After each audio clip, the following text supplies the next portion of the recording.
क्या मुस्कान को फांसी दी जा सकती है? फिलहाल मुस्कान के माता पिता ने तो फांसी की मांग की है। भारत में आजादी के बाद से अब तक कई लोगों को फांसी दी जा चुकी है, लेकिन क्या आप जानते हैं कि अब तक किसी भी महिला को फांसी नहीं दी गई है। ऐसे में यदि मुस्कान को फांसी दी जाती है तो ये इतिहास की पहली महिला होगी या दूसरी जिसे फांसी दी जाएगी, क्योंकि 15 साल पहले शबनम को फांसी की सजा सुनाई थी। लेकिन शबनम अभी जेल में है और उससे भी ज्यादा शॉकिंग खबर ये है कि उस्मान सैफी सफर, जो कि क्राइम न्यूज बताते हैं, शबनम के 15 साल के बेटे को पाल रहा है। तो चलो मुस्कान से 2 कदम आगे चल रही शबनम के बारे में जानते हैं। उत्तर प्रदेश के अमरोहा जिले की रहने वाली शबनम पेशे से स्कूल टीचर थी, जो एक शिक्षित और सम्मानित परिवार से ताल्लुक रखती थी।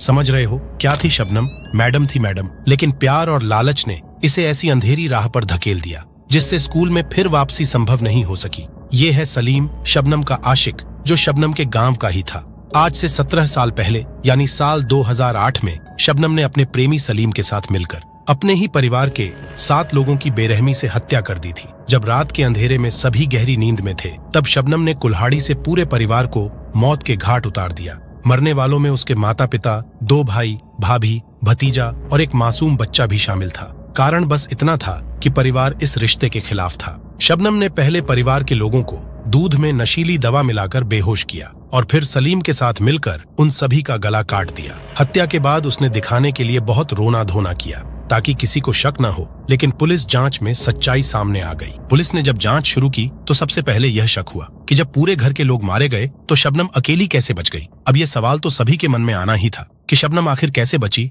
इसके बाद जब फोरेंसिक टीम ने साक्ष्य जुटाए तो कई चौंकाने वाली बातें सामने आईं। वारदात की रात घर में जबरदस्ती घुसने का कोई संकेत नहीं मिला, जिससे साफ हुआ कि हत्यारा घर के अंदर का ही कोई था।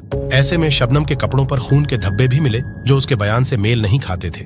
वहीं फोन रिकॉर्ड से पता चला कि हत्या की रात शबनम और सलीम के बीच 40 बार कॉल हुई थी। जब पुलिस ने सख्ती से पूछताछ की तो शबनम और सलीम ने अपना अपराध कबूल कर लिया। अब सख्ती का मतलब तो समझते हो ना? सख्ती यानी तख्ती गर्म करके सच्चाई उगलवाना। जैसे ही पुलिस जांच में सारे सबूत शबनम और सलीम के खिलाफ मिले तो दोनों को सलाखों के पीछे डाल दिया गया। जब शबनम को जेल हुई तो वह 2 महीने की गर्भवती थी। उसके बाद शबनम ने दिसंबर 2008 को मुरादाबाद जेल में अपने बेटे ताज मोहम्मद को जन्म दिया।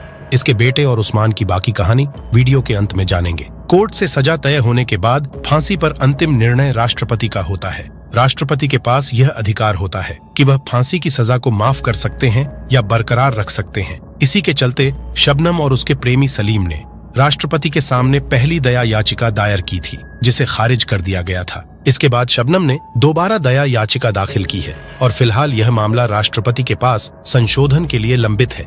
अगर शबनम की फांसी पर अंतिम मुहर लगती है तो उसे उत्तर प्रदेश की मथुरा जेल में फांसी दी जाएगी, क्योंकि मथुरा जेल देश की एकमात्र जेल है जहां महिलाओं के लिए विशेष रूप से फांसी घर मौजूद है। अब बात करते हैं शबनम के बेटे ताज मोहम्मद की। ताज लगभग 6 साल 7 महीने तक अपनी मां के साथ जेल में रहा। अब कानूनी रूप से बच्चों को 6 साल तक मां के साथ जेल में रहने की अनुमति होती है।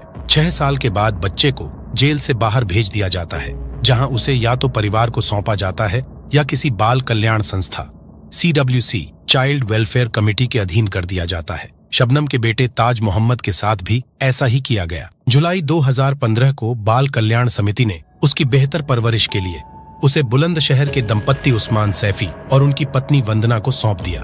उस्मान सैफी सफर को तो आप जानते ही होंगे। ये एक यूट्यूबर है जो क्राइम न्यूज का चैनल रन करता है। वहीं ताज ने राष्ट्रपति से अपनी मां की फांसी की सजा माफ करने की अपील भी की है और समय समय पर ये अपनी मां से मिलने जेल भी जाता है, जहां शबनम अपने बेटे ताज से कहती है कि पढ़ लिख कर ईमानदार इंसान बनना। दोस्तों, शबनम ने इंग्लिश से MA भी किया हुआ था और ये सलीम 8वीं फेल था जिसने इस खौफनाक वारदात का प्लान बनाया। तो दोस्तों, इस वीडियो का उद्देश्य किसी की भावनाओं को आहत करना या किसी भी प्रकार के अपराध को बढ़ावा देना नहीं है। यह केवल एक शिक्षाप्रद वीडियो है जिससे हम सीख सकें कि गलत फैसलों का अंजाम कितना भयावह हो सकता है। वैसे इस मामले पर आपकी क्या राय है, हमें कमेंट में जरूर बताएं और वीडियो को अपने दोस्तों को जरूर शेयर करें ताकि अपराध की काली दुनिया में कोई न जाए।